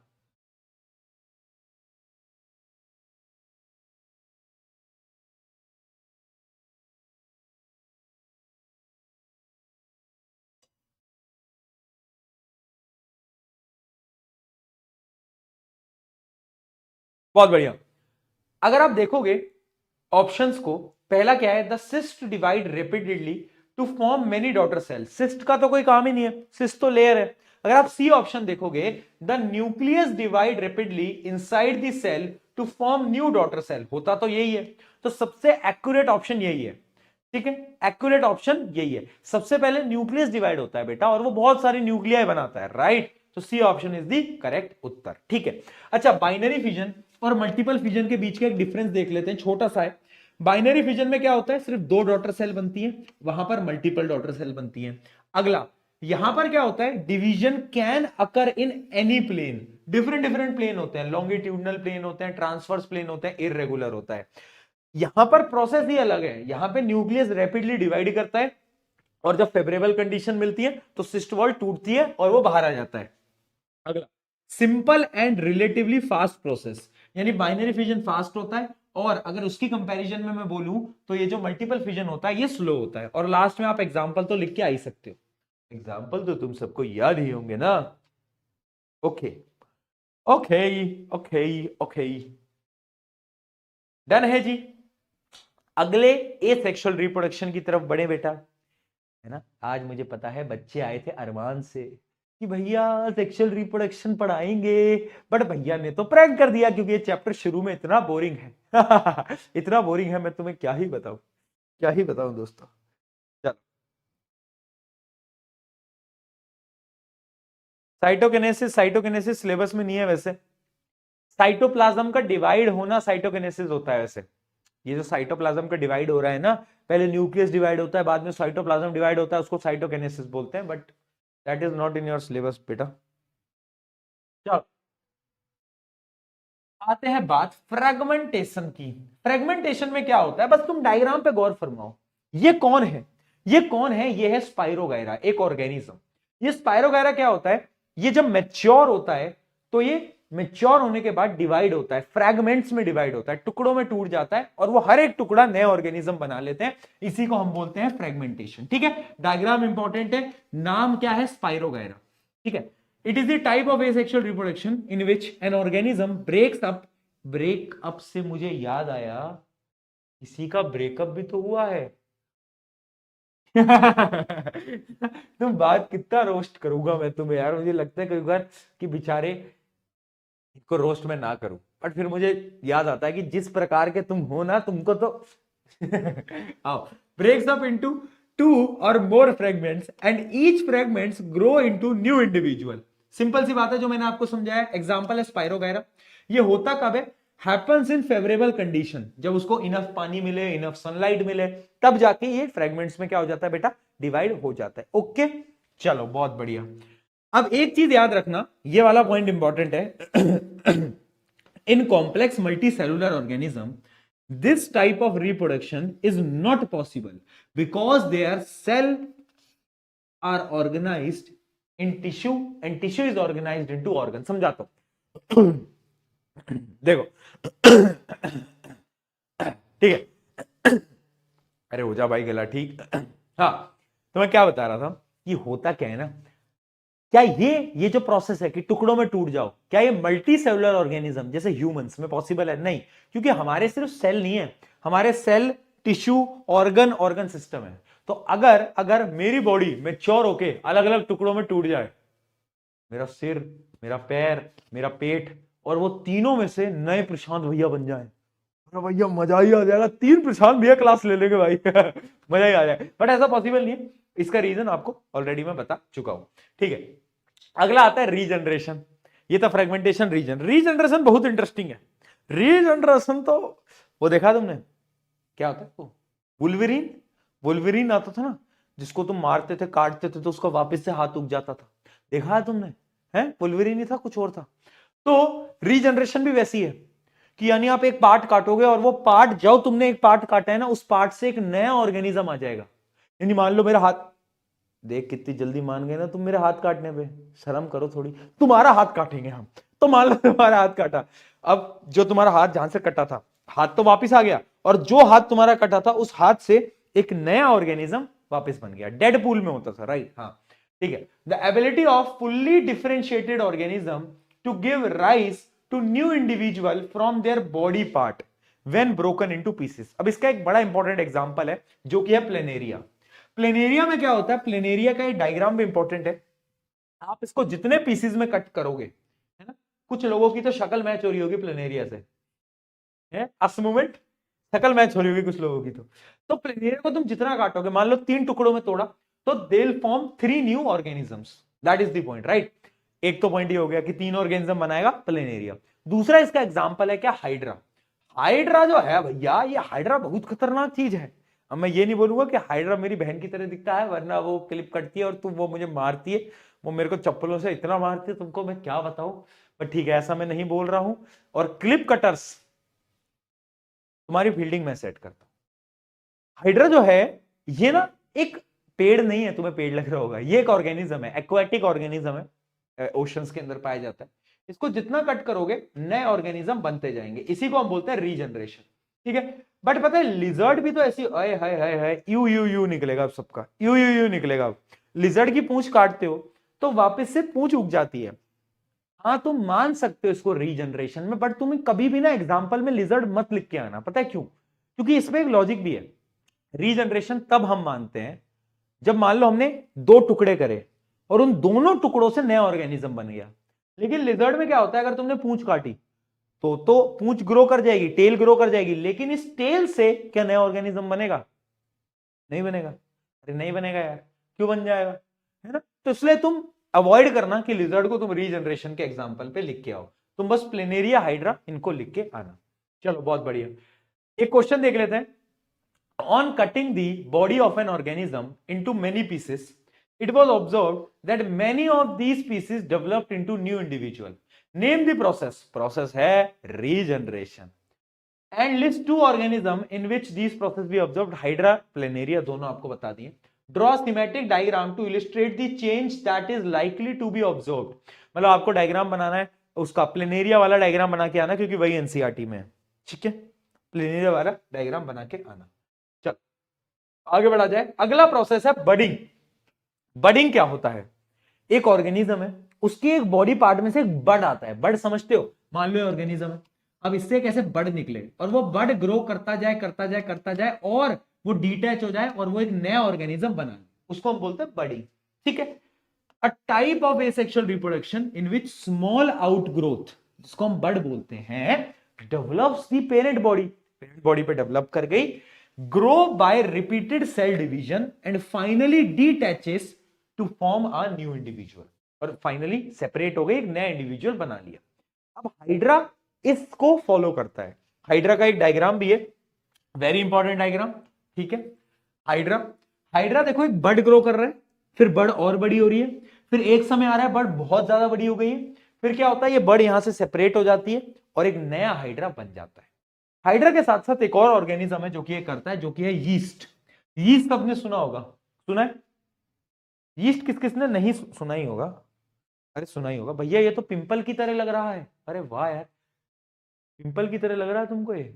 हाँ मतलब बड़ी एक पिंपल ही हो गया। ये सुना है ना सबने? बताओ। चलो बहुत बढ़िया। तो यीस्ट में भी ऐसा ही होता है, एक बड आता है। अब देखो बड जो है, मैं आपको यीस्ट का एक डायग्राम बना के दिखाता हूं। ये यीस्ट है, इस पे एक बड आता है।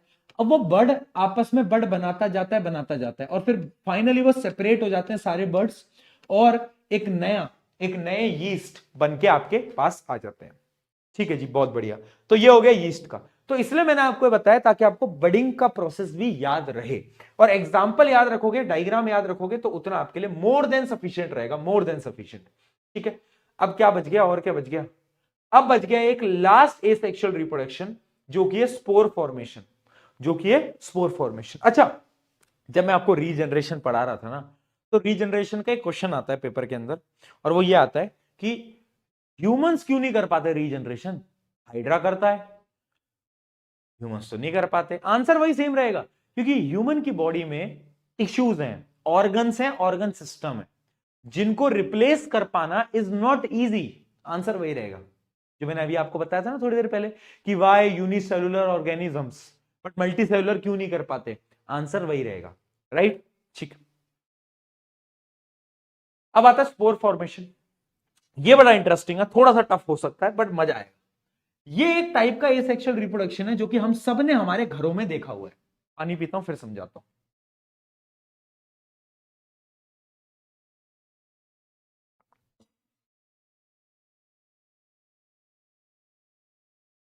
अच्छा, वैसे आज और कल 2 दिन, आज का हो गया, कल सैटरडे है ना? कल सैटरडे, कल और आपकी क्लास रहेगी। संडे को तुम्हारी छुट्टी। संडे को मैं सोच रहा था एक्स्ट्रा क्लास वो जो अपनी लास्ट में पेंडिंग हो गई, वो मैं कर लेता, बट संडे को मेरे को फिर से फिर से संडे को मुझे मुंबई जाना है। क्यों जाना है? अब तुम ज्यादा सवाल जवाब मत किया करो। देखो, क्या बताऊं मैं तुम्हें, क्या बताऊं? तो संडे को फिर मुंबई जाना है, तो यस, फिर जाएंगे, फिर मंडे को लौट आएंगे। हाँ, तो वेडनेसडे तो क्लास होगी तुम्हारी। यस, ठीक। क्या है? वो बात करेंगे अपन कभी, वो हम बात करेंगे।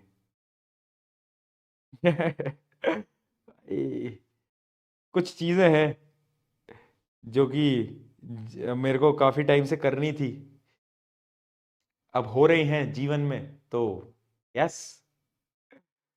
चलो। अरे नहीं भाई यार, कह रहे हैं कि आपकी गर्लफ्रेंड है मुंबई। पागल हो गया तुम यार, पागल पागल हो गया। कैसी बातें करते हो यार तुम? शर्म वरम नहीं है बिल्कुल भी, शर्म बेच खाई है। टीचर से ऐसे बात कर रही है। मुंबई इंसान क्यों जाता है? ये तो तुम्हें पता ही है क्यों जाता है इंसान मुंबई। Everyone knows, right? क्यों जाता है? कुछ चीजें हैं जो कि पता चली जाएंगी आपको कुछ समय में। यस, चलो। हाँ, तो स्पोर फॉर्मेशन पे आता है। स्पोर फॉर्मेशन हमने सबने देखा है।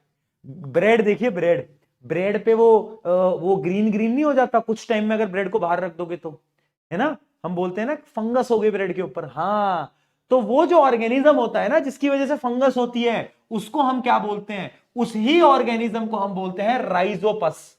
क्या बोलते हैं बेटा? राइजोपस। Bread mould, Rhizopus. ये क्या है? ये एक प्रकार की क्या है? फंगस ही तो है। क्या है ये? बताओ, बताओ। क्या है ये एक प्रकार की? हाँ, अरे तुमने ब्रेड, अरे ब्रेड मोल्ड नहीं देखी तुमने?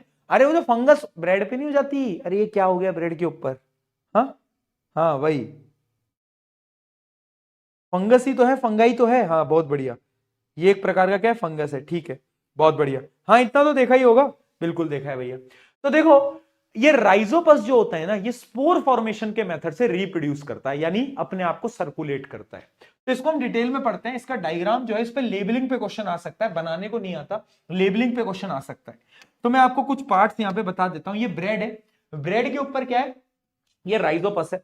तो राइजोपस का ये जो नीचे रूट वाला ये जो तुम्हें पार्ट दिख रहा है, ये जो तुम्हें रूट वाला ये जो पार्ट तुम्हें दिख रहा है, आई होप ये विजिबल हो, जो तुम्हें रूट वाला पार्ट दिख रहा है, इसको हम बोलते हैं राइजोइड। क्या बोलते हैं? राइजोइड। ठीक है। अब ये जो तुम्हें पूरा एरिया दिख रहा है, ये जो डंडी से तुम्हें दिख रही है, इसको हम बोलते हैं स्टोलन। अगर मैं ऊपर लेके जाऊं, ऊपर लेके जाऊं, तो ये वाला जो एरिया है ना, ये सर्कल, इसको हम बोलते हैं स्पोरेंजियम। स्पोरेंजियम। और स्पोरेंजियम के अंदर क्या होता है? स्पोरेंजियम के अंदर होता है स्पोर्स। स्पोर्स कुछ नहीं है, दाने हैं। स्पोर्स के दाने। अब होता क्या है ना, ये दाने जो हैं, ये एयर की वजह से हर जगह सर्कुलेट हो जाते हैं। इस वजह से अगर आपने देखा हो, वो जो फंगस होती है ना ब्रेड वाली, वो बहुत जल्दी स्प्रेड होती है, 1-2 दिन के अंदर पूरी ब्रेड खराब कर देती है। देखा है?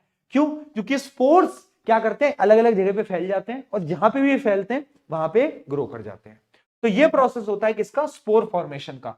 एरिया याद रखना, ये राइजोइड, ये स्टोलन, ये क्या है, ये वाला होता है, इसको हम बोलते हैं स्पोरेंजियम। ये याद रखना एटलीस्ट, स्पोरेंजियम क्या होता है, और स्पोर्स इसके अंदर होते हैं। स्पोर्स इसके अंदर होते हैं। अच्छा, इस पूरे पार्ट को वैसे हाइफी भी बोलते हैं, बट ठीक है, वो एनसीईआरटी में नहीं है, तो आपको याद करने की उतनी जरूरत नहीं है। बट मैं आपको बता देता हूं कि जो ये वाला पार्ट है, इस पूरे पार्ट को, स्पोरेंजियम से नीचे का जितना भी पार्ट है, इस पूरे पार्ट को हम बोलते हैं हाइफी। क्या बोलते हैं? दिखा भी देता हूं मैं, हाइफी। यानी it is a non reproducing part of the rhizopus. The thread like structure on the bread are hyphae, non reproductive part. और वैसे क्वेश्चन पूछा भी गया था कि नॉन रिप्रोडक्टिव पार्ट कौन सा होता है ना? रिप्रोडक्टिव पार्ट कौन सा है? वो सर्कल जो है, वो गोला जो है, स्पोरेंजियम। स्पोरेंजियम ही तो है रिप्रोडक्टिव पार्ट, क्योंकि उसके अंदर स्पोर्स है। लेकिन नॉन रिप्रोडक्टिव पार्ट है हाइफी। ठीक है, बहुत बढ़िया। The tiny blob on the stick are called sporangia. ये मैं आपको बता चुका हूं। Sporangia contain spores which can develop into new individual. Spores have thick protective walls. वो जो दाने होते हैं, स्पोर्स होते हैं, उनके पास कवरिंग होती है, वॉल होती है, जिसकी वजह से वो अनफेवरेबल कंडीशन में भी सरवाइव कर जाते हैं। ठीक है, बहुत बढ़िया। When spore land on the moist surface, they germinate and grow into new rhizopus. I hope समझ आ गया होगा। नीचे गिरेंगे, अगर मॉइस्चर मिल गया तो भैया ग्रो कर जाएंगे, राइजोपस बन जाएगा। ठीक है। अब यहां से सवाल क्या आता है बेटा? एडवांटेजेस पे सवाल आता है। आपने जितने भी एसेक्सुअल रिप्रोडक्शन पढ़े ना अभी तक, उन सब में से सबसे बेहतर कौन सा है? उन सब में से सबसे बेहतर कौन सा है? कोई बताएगा? सबसे बेहतर? हाँ, सबसे बेहतर सोचो, क्या लगता है? सबसे बेहतर यही है, हाँ, स्पोर फॉर्मेशन। क्यों? क्या लगता है, क्यों? क्यों? क्यों? बताओ। बहुत बढ़िया, पीछे आंसर लिखे हुए हैं इसलिए। पहली चीज, स्पोर फॉर्मेशन बहुत फास्ट है। तुमने देखो कैसे बीज जो है, बीज की तरह हर जगह फैल जाता है और जल्दी जल्दी हो जाता है। तो पहली चीज, large number of spores are produced at a time. ठीक है, पहला रीजन तो ये हो गया। दूसरा, spores are covered with thick protective layer, जिसकी वजह से वो अनफेवरेबल कंडीशन में सर्वाइव कर सकते हैं, और उन्हें जैसे ही फेवरेबल कंडीशन मिलेंगी तो वो क्या है, ग्रो कर जाएंगे। अगला, स्पोर्स आर वेरी लाइट, ये इतने हल्के होते हैं कि हवा की मदद से हर जगह स्प्रेड हो सकते हैं, so they can easily spread. अगला, each spores can grow into new organism, हर एक छोटा स्पोर एक नए ऑर्गेनिज्म में ग्रो कर सकता है अगर उसको फेवरेबल कंडीशन मिले तो। Last, this method help the organism to spread rapidly, बहुत फास्ट, बहुत जल्दी ये प्रोसेस हो जाता है। ठीक है, तो ये कुछ रीजन है जिसकी वजह से spore formation is the one of the best asexual reproduction. Fast है, कवरिंग है, अनफेवरेबल कंडीशन में सरवाइव कर सकता है, राइट। एक स्पोर से पूरा का पूरा स्पोरेंजियम मतलब स्पोरेंजियम राइजोपस बन सकता है। ठीक है, बहुत बढ़िया, बहुत बढ़िया। तो ये इसके कुछ रीजंस थे। चलो, बहुत बढ़िया। ये अगर देखो, ये वाला डायग्राम अगर तुम्हें मुश्किल लगता है ना, मैं तुम्हें एक ट्रिक बताता हूं। अगर ये मुश्किल लगता है बेटा, तो ये जो डायग्राम है ना, ये याद कर लो बस, कि इस वाले पोर्शन को स्पोरेंजियम बोलते हैं, नीचे के सारे पोर्शन को हाइफी बोलते हैं, और इसके अंदर होते हैं स्पोर्स। हाइफी है नॉन रिप्रोडक्टिव पार्ट, और स्पोरेंजियम है रिप्रोडक्टिव पार्ट। इतना याद कर लो, काम खत्म। इतना याद कर लो, काम खत्म। क्लियर है?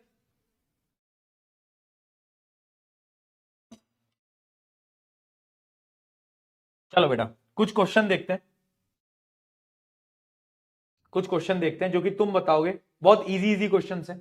एक मिनट ना, बहुत इजी इजी क्वेश्चन है, बताते हुए चलना। What structural difference explain why yeast form bud but amoeba undergoes binary fission? Amoeba तो बाइनरी फिजन करता है बट रीस जो है वो बडिंग करता है, यीस्ट। ऐसा क्यों है बताओ, ऐसा क्यों है? देखो होता क्या है ना, होता क्या है, यीस्ट ना बाइनरी फिजन कर नहीं सकता क्योंकि उसकी जो सेल वॉल होती है वो बड़ी थिक होती है, जिसकी वजह से वो दो भाग में डिवाइड नहीं हो सकता। They cannot, it cannot divide into two halves. इसकी वजह से आंसर लिखा भी हुआ है, रीड कर लेना। Why does fragmentation work in Spirogyra but not in human tissue? ये मैं बता चुका हूं। फ्रेगमेंटेशन क्यों नहीं होता? क्योंकि मल्टी सेलुलर ऑर्गेनिजम्स में टिश्यूज होते हैं, ऑर्गन होते हैं, ऑर्गन सिस्टम होते हैं। If fragmentation increases rapidly in the ponds, what environmental factor is most likely responsible? देखो, एल्गी अगर बढ़ेंगे, फ्रेगमेंटेशन इंक्रीज होगा तो क्या बढ़ेगा? स्पायरोगायरा बढ़ेगा। फ्रेगमेंटेशन से कौन रिप्रोड्यूस करता है? स्पायरोगायरा। स्पायरोगायरा क्या है? अरे एल्गी है ना। स्पायरोगायरा वो नहीं होती, वो काई, काई बोलते हैं अपन, वो एल्गी हो जाती है पॉन्ड लेक के अंदर। तो अगर ये रैपिडली इंक्रीज करेगा, what environmental factor is most likely responsible? किसकी वजह से? तो इसका जो सही आंसर होगा वो होगा हाई सनलाइट। जब बहुत ज्यादा सनलाइट आती है, जब बहुत ज्यादा सनलाइट आती है, बहुत ज्यादा न्यूट्रिशंस मिलते हैं, तो स्पायरोगायरा जो है वो बहुत जल्दी स्प्रेड हो जाता है। ठीक है, तो ये तो बड़ा लॉलीपॉप क्वेश्चन था। डन,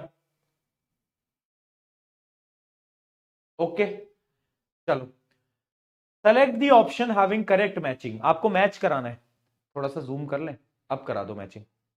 लीशमानिया क्या करता है? बाइनरी फिजन करता है। स्पायरोगायरा क्या करता है? फ्रेगमेंटेशन करता है। तो पी का 3, क्यू का 4, पी का 3, क्यू का 4। आर क्या है? आर है प्लेनेरिया। प्लेनेरिया क्या करता है बेटा बताओ? प्लेनेरिया अगर तुम्हें याद होगा तो वो रीजनरेशन करता था। तो आंसर इज P3Q4, ये सी। डन है, ओके दोस्तों, सी ऑप्शन आपका आ चुका है। आगे बढ़ा जाए। स्पोर फॉर्मेशन के कुछ क्वेश्चंस मैं आपको दिखाता हूं जो कि पूछे गए हैं। जैसे एक क्वेश्चन ये पूछा गया है, name the following thread like non reproductive structure present in Rhizopus. Rhizopus में नॉन रिप्रोडक्टिव स्ट्रक्चर बोला था ना मैंने, हाइफी, ठीक है। Blob that develop tip of the non reproductive thread. Blob यानी तुम ऐसे समझो एक सर्कल। सर्कल क्या होता है राइजोपस में? भैया वो स्पोरेंजियम, जिसके अंदर स्पोर्स होते हैं। तो इसका आंसर होगा sporangium. Explain how the structure protect themselves. What is the function of the structure release from the blob. Blob में से जो स्ट्रक्चर रिलीज होते हैं उनको स्पोर बोलते हैं। स्पोर का काम क्या है?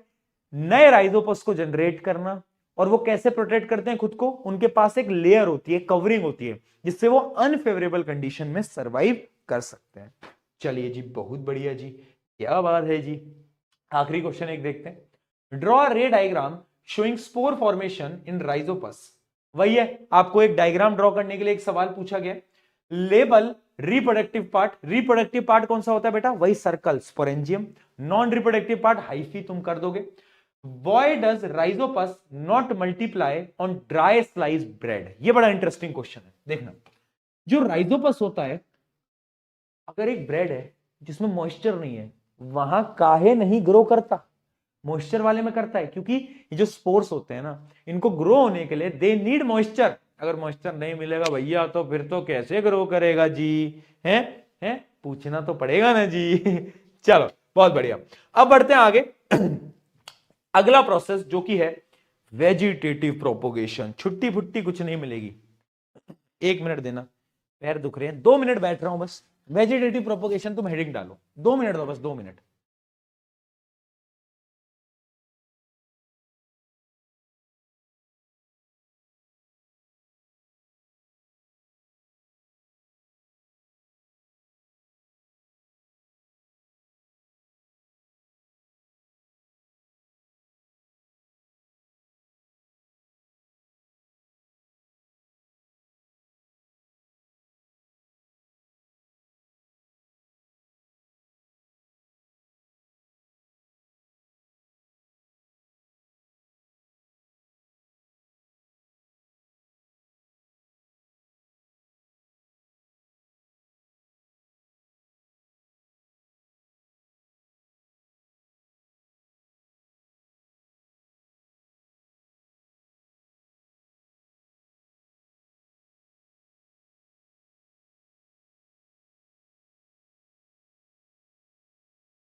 अब स्टार्ट करते हैं। ठीक है, ठीक है। अब है वेजिटेटिव प्रोपोगेशन।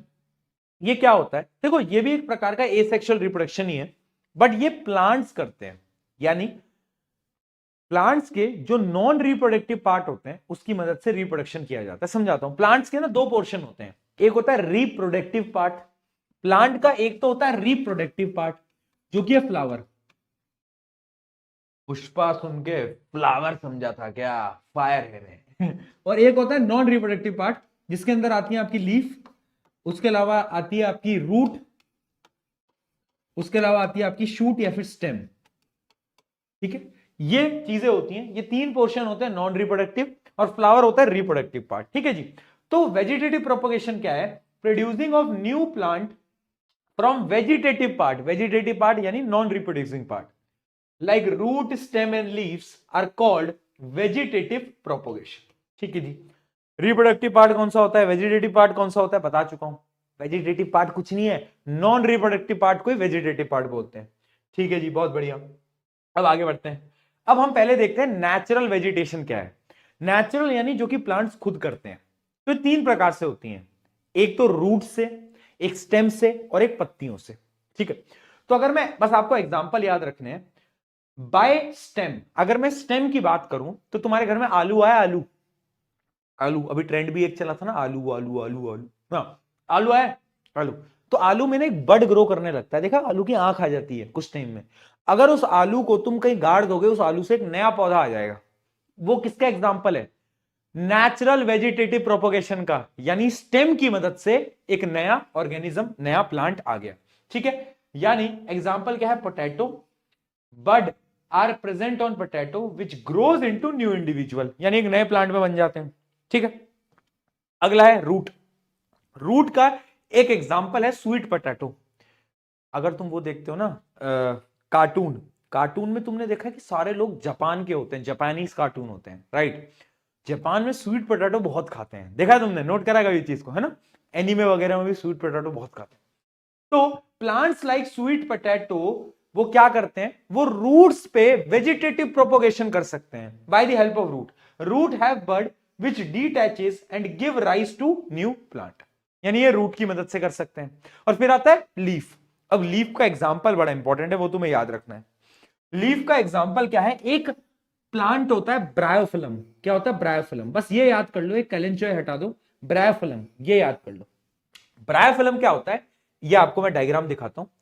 इसकी जो पत्तियां होती है ना, उसके कॉर्नर्स पे एक नया पौधे उगने लगते हैं। अगर इसकी पत्ती मिट्टी में चली जाए तो मिट्टी में नए अलग अलग पौधे जनरेट हो जाएंगे, नए नए प्लांट्स उग जाएंगे। हाँ कि ना? हाँ कि ना बेटा, बताओ। तो आप बस एग्जांपल याद रखना ब्रायोफिलम, क्योंकि क्वेश्चन आता है कि अगर ब्रायोफिलम का एक लीफ मिट्टी में गिर जाए तो क्या होगा? क्या होगा? अरे कुछ नहीं होगा, एक नया ब्रायोफिलम का प्लांट उग जाएगा। ठीक है, चलो। तो ये थे नेचुरल वेजिटेटिव प्रोपोगेशन। अब आता है आर्टिफिशियल वेजिटेटिव प्रोपोगेशन।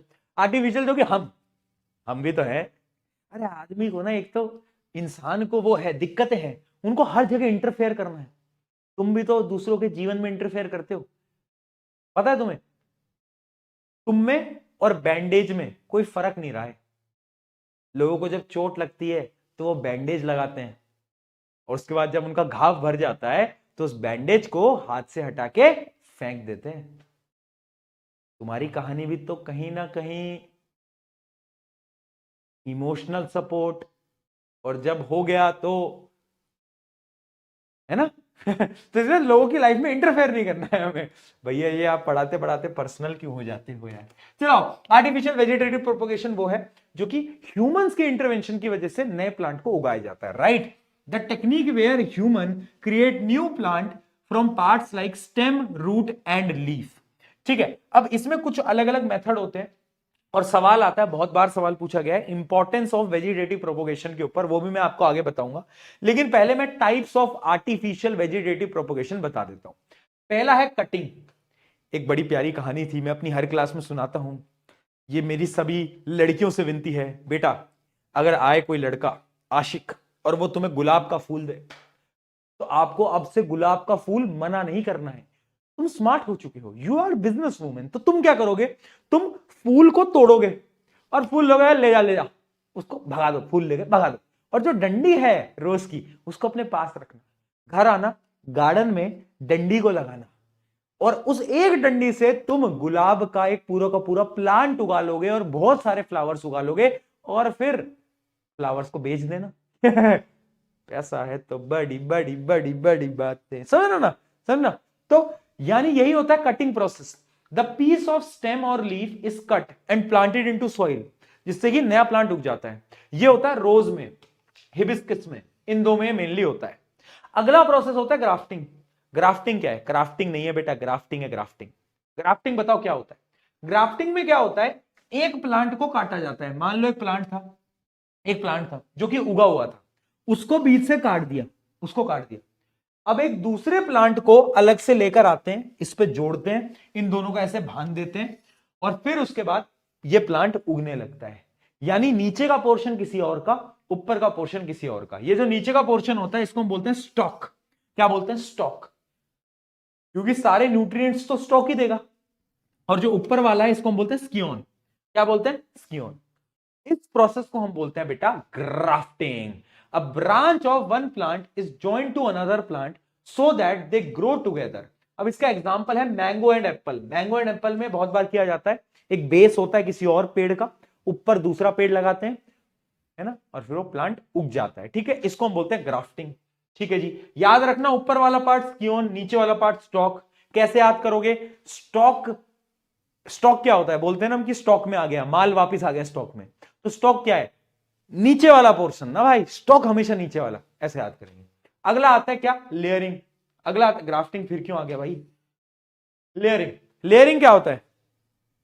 लेयरिंग क्या होता है? लेयरिंग में कुछ नहीं होता, एक प्लांट होता है, एक प्लांट की जो डंडी होती है जो साइड से निकल रही है, उस डंडी को सॉइल में डाल देते हैं, और फिर क्या होता है, वो सॉइल में ग्रो करता जाता है और एक नया प्लांट उगने लगता है। इसका डायग्राम देख लो, जैसे एक प्लांट था, उसको मैंने क्या करा, सॉइल में डाला, अब सॉइल में वो उगने लग गया फिर से।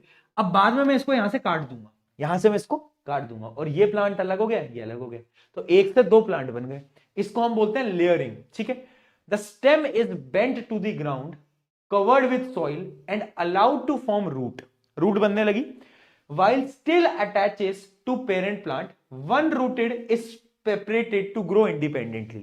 यानी बाद में कट कर दिया और फिर वो ग्रो करता रहता है। एग्जांपल क्या है? रोज, लेमन, बहुत सारे प्लांट्स में किया जाता है। लेमन में तो बहुत किया जाता है भाई। ठीक है, चलो इतना समझ आ गया। अब जो इस टॉपिक का सबसे इंपॉर्टेंट पोर्शन है वो है advantages and disadvantages of vegetative propagation.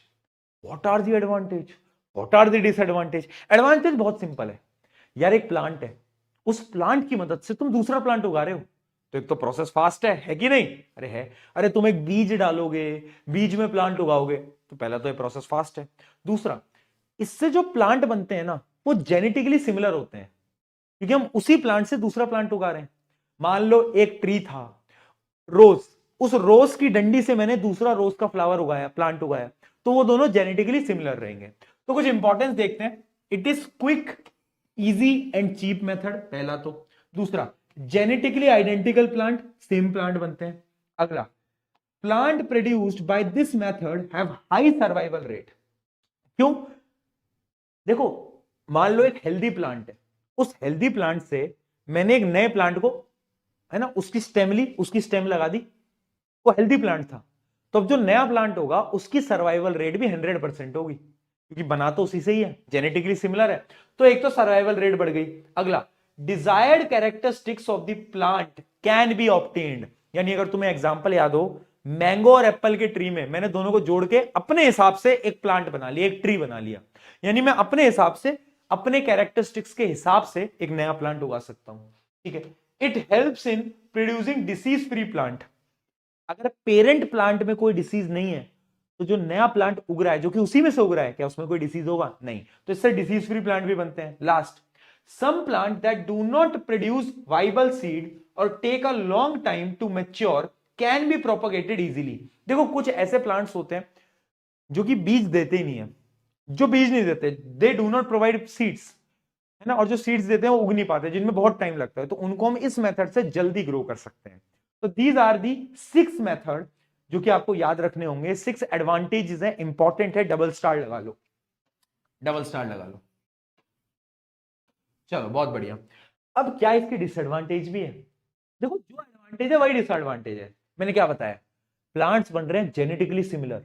अगर जेनेटिकली सिमिलर प्लांट बन रहे हैं तो वेरिएशन नहीं आएगा, और वेरिएशन तो अगर वेरिएशन नहीं आ रहा then it is not good, right? ठीक है, तो इससे क्या होगा, नो जेनेटिक वेरिएशन, पहला तो ये डिसएडवांटेज है। दूसरा, अगर मान लो पेरेंट प्लांट में कोई डिसीज है तो वो डिसीज फिर ऑफस्प्रिंग में भी आएगा, तो पेरेंट का डिसीज ऑफस्प्रिंग में आएगा। अगला, not possible in all plant, यानी एक तो सारे प्लांट्स में नहीं हो सकता, कुछ कुछ प्लांट ही हैं, जैसे रोज, लेमन, इन्हीं प्लांट में हो सकता है, सब में नहीं है पॉसिबल। डन है? बताओ, पहले मुझे बताओ कि ये एडवांटेजेस डिसएडवांटेजेस क्या तुम्हें क्लियर हुई, और अगर क्लियर हुई तो जरा फटाफट से आंसर्स बताओ। अभी चलेगी बेटा क्लास, 10 मिनट और चलेंगे।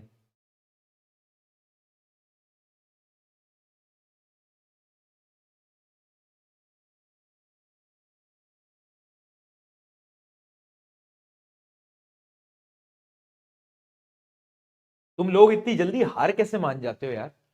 मेरे को एक चीज समझ नहीं आती, मतलब तुम इतनी जल्दी कैसे कर देते हो कि भैया बस छुट्टी कर दो, थक गए, ये हो गया वो हो गया, मतलब ये मुझे बड़ा अजीब सा लगता है। तुम कैसे इतनी जल्दी छुट्टी मांग सकते हो? तुम कैसे इतनी जल्दी छुट्टी मांग सकते हो? मतलब मेरे को एक चीज समझ नहीं आती, अब तुम्हारा एग्जाम इतना पास आ गया है, राइट? तुम्हें तो बल्कि मेरे से बोलना चाहिए, प्रशांत भैया यार थोड़े क्वेश्चन और करा दो यार, प्रशांत भैया क्वेश्चंस करा दो और ज्यादा। क्यों? क्योंकि एग्जाम आ गए हैं भैया, प्री बोर्ड आ गए हैं, प्री बोर्ड में तुम्हारे नंबर तो तुमने देख ही लिए होंगे, एक रियलिटी चेक तो मिल गया होगा अभी, तो उसके बाद तो तुम्हें बोलना ही नहीं चाहिए ना तुम्हें, राइट? देखो, और बट हाँ ये भी एक बात है कि प्री बोर्ड में, पहले प्री बोर्ड में नंबर सबके कम आते हैं, तो उतना लोड नहीं लेना, बट थोड़ा सीरियस तो होना पड़ेगा ना।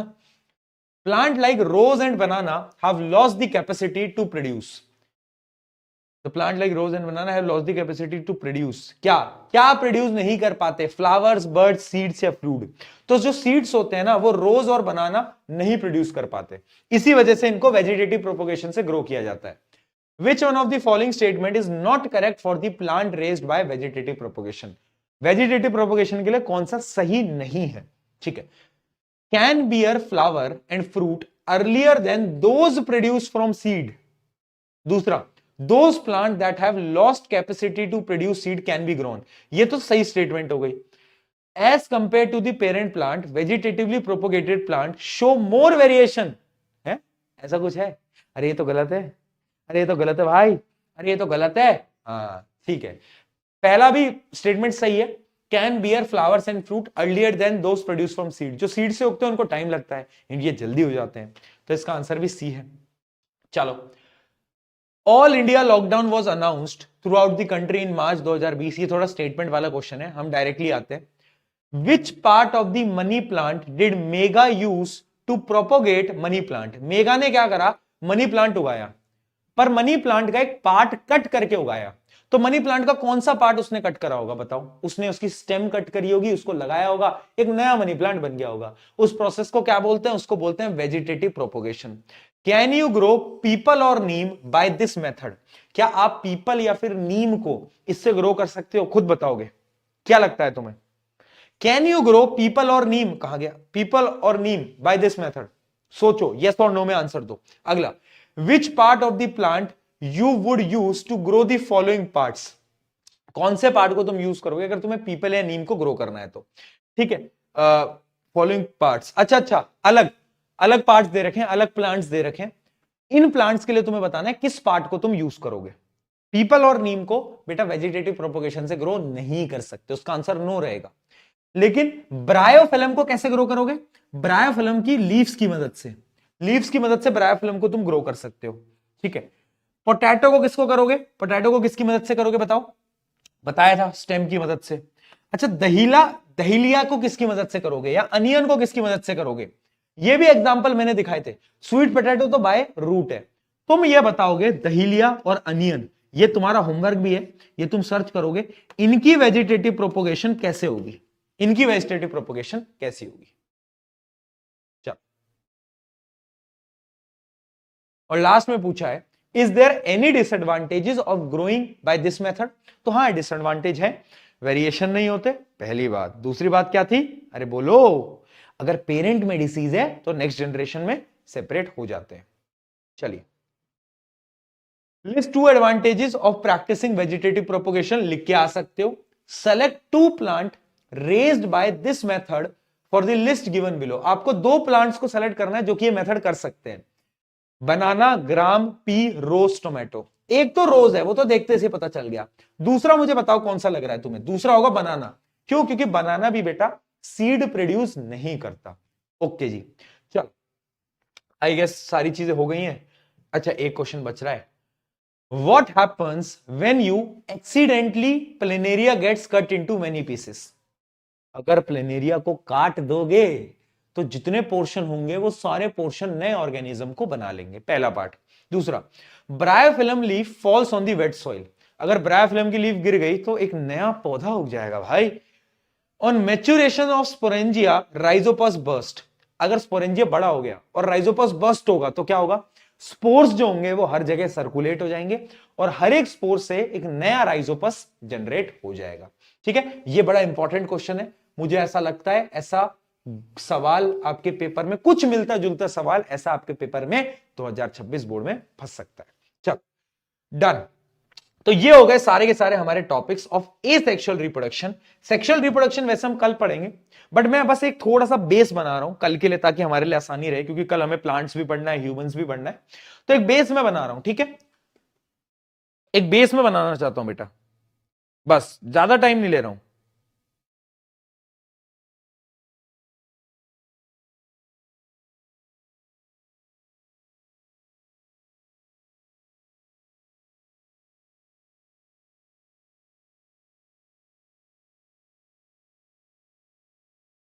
बाय लिख रहे हैं बाय लिख रहे हैं।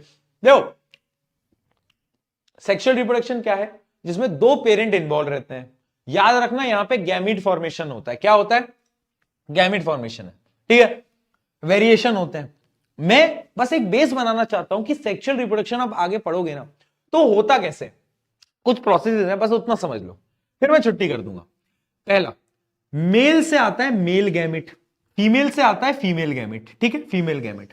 मेल में उस मेल गैमिट को ह्यूमंस के अंदर हम बोलते हैं स्पर्म और फीमेल के अंदर हम बोलते हैं एग। अब जब ये दोनों आपस में आते हैं तो ये दोनों आपस में मिल जाते हैं और उस प्रोसेस को हम बोलते हैं फर्टिलाइजेशन। क्या बोलते हैं? स्टेप बाय स्टेप समझ लो बस, फिर छुट्टी कर रहा हूं। फर्टिलाइजेशन, फर्टिलाइजेशन में क्या होता है? It is the process of fusion of male gamete and female gamete. ये आपस में फ्यूज हो गए, फर्टिलाइज हो गए। स्टेप नंबर 2, फर्टिलाइजेशन के तुरंत बाद क्या बनता है? जाइगोट बनता है। क्या बनता है? जाइगोट। आफ्टर फर्टिलाइजेशन क्या बनेगा? जाइगोट बनेगा। जाइगोट मल्टीप्लाई करता जाता है, बढ़ता जाता है और वो बनाता है एम्ब्रियो। क्या बनाता है बेटा? ये टर्म्स याद रखो बस कल, क्योंकि आसानी होगी फिर। एम्ब्रियो बनाता है और वही एम्ब्रियो बेबी को प्रोड्यूस करता है। वैसे ह्यूमंस के केस में यहां पे एक चीज और होती है, फीटस। एम्ब्रियो के बाद फीटस बनता है, पर ठीक है, नॉर्मली आप इतना याद रखो, मेल फीमेल गैमेट आए, फर्टिलाइजेशन हुआ, क्या बना? Zygote, embryo, finally next generation बन गई। ठीक है, क्या ये चीज क्लियर है? बहुत बेसिक थी, बहुत बेसिक थी। बताओ क्लियर रहेगी? कोई दिक्कत तो नहीं है ना इसमें? कहां गए भाई? क्लियर रहेगी? चलो बहुत बढ़िया।